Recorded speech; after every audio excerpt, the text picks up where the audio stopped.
जय श्री हरि दोस्तों। आज मैं आप लोगों को श्री सत्यनारायण भगवान की व्रत कथा सुनाने जा रही हूँ। कथा पसंद आए तो मेरी वीडियो को लाइक कीजिएगा, चैनल को सब्सक्राइब कीजिएगा और वीडियो को ज़्यादा से ज़्यादा शेयर कीजिएगा। कथा प्रारंभ करते हैं। पौष मास के पूर्णिमा तिथि को भगवान श्री सत्यनारायण की पूजा करने का विधान है। शास्त्रों में बताया गया है कि भगवान सत्यनारायण की पूजा करने से भक्तों के सभी कष्ट दूर हो जाते हैं और उन्हें जीवन में सुख समृद्धि की प्राप्ति होती है। सनातन संस्कृति में भगवान श्री सत्यनारायण की पूजा का विशेष महत्व है। प्रत्येक माह की शुक्ल पक्ष की पूर्णिमा तिथि के दिन श्री सत्यनारायण भगवान की पूजा का विधान है। इस दिन भगवान विष्णु की विधिवत पूजा की जाती है और घर में सुख समृद्धि के लिए कथा का श्रवण किया जाता है। तो आइए मैं आपको श्री सत्यनारायण भगवान की व्रत कथा सुनाती हूँ। एक बार सुंदर काशीपुर नगर में एक अत्यंत निर्धन ब्राह्मण रहता था। ब्राह्मणों से प्रेम करने वाले भगवान ने एक दिन ब्राह्मण का वेश धारण कर उसके पास जाकर पूछा, हे विप्र, नित्य दुखी होकर तुम पृथ्वी पर क्यों घूमते रहते हो?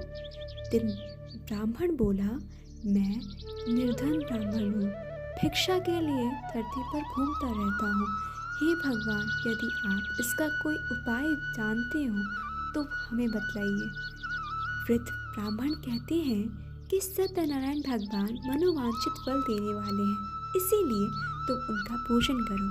इससे करने से मनुष्य सभी दुखों से मुक्त हो जाता है। वृद्ध ब्राह्मण बनकर आए सत्यनारायण भगवान उस निर्धन ब्राह्मण को व्रत का सारा विधान बताकर अंतर ध्यान हो जाते हैं। ब्राह्मण मन ही मन सोचने लगा कि जिस व्रत को वृद्ध ब्राह्मण करने को कहा गया है, मैं उसे जरूर करूँगा। यह निश्चय करने के बाद उसे रात भर नींद नहीं आई। वह सवेरे उठकर सत्यनारायण भगवान के व्रत का निश्चय कर भिक्षा के लिए चला गया। उस दिन निर्धन ब्राह्मण को भिक्षा में बहुत सारा धन मिला, जिससे उसने बंधुओं के साथ मिलकर श्री सत्यनारायण भगवान का व्रत संपन्न किया।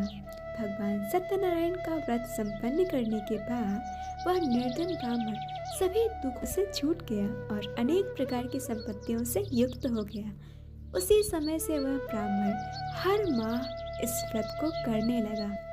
इस तरह से सत्यनारायण भगवान के व्रत को जो मनुष्य करेगा वह सभी प्रकार के पापों से छुटकारा पाकर मोक्ष को प्राप्त करेगा।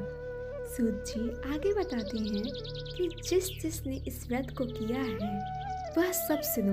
एक समय वही विप्र धन व ऐश्वर्य के अनुसार अपने बंधु बांधवों के साथ इस व्रत को करने को तैयार हुआ। उसी समय एक लकड़ी बेचने वाला बूढ़ा आदमी आया और लकड़ियाँ बाहर रखकर अंदर ब्राह्मण के घर में गया।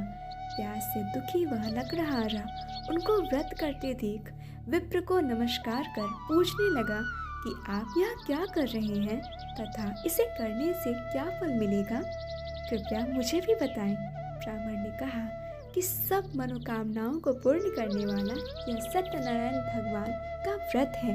इनकी कृपा से ही मेरे घर में धन धान्य आदि का वृद्धि हुआ है। विप्र से सत्यनारायण व्रत के बारे में जानकर लकड़हारा बहुत प्रसन्न हुआ। चरणामृत लेकर वह प्रसाद खाने के बाद वह अपने घर गया। लकड़हारे ने अपने मन में संकल्प किया कि आज लकड़ी बेचने से जो भी धन प्राप्त होगा उसी से श्री सत्यनारायण भगवान का उत्तम व्रत करूंगा। मन में इस विचार को ले बूढ़ा आदमी सिर पर लकड़ियां रख उस नगर में बेचने गया जहां धनी लोग ज्यादा रहते हैं। उस नगर में उसे अपनी लकड़ियों का दाम पहले से 4 गुना अधिक मिला। बूढ़ा प्रसन्नता के साथ दाम लेकर केले, शक्कर, घी, दूध, दही और गेहूं का आटा ले और सत्यनारायण भगवान के व्रत की अन्य सामग्रियां लेकर अपने घर गया। वहां उसने अपने बंधु बांधवों को बुलाकर विधि विधान से सत्यनारायण भगवान का पूजन और व्रत किया। इस व्रत के प्रभाव से वह बूढ़ा लकड़हारा धन पुत्र आदि से युक्त होकर संसार के समस्त सुख को भोग कर अंतकाल में बैकुंठ धाम चला गया।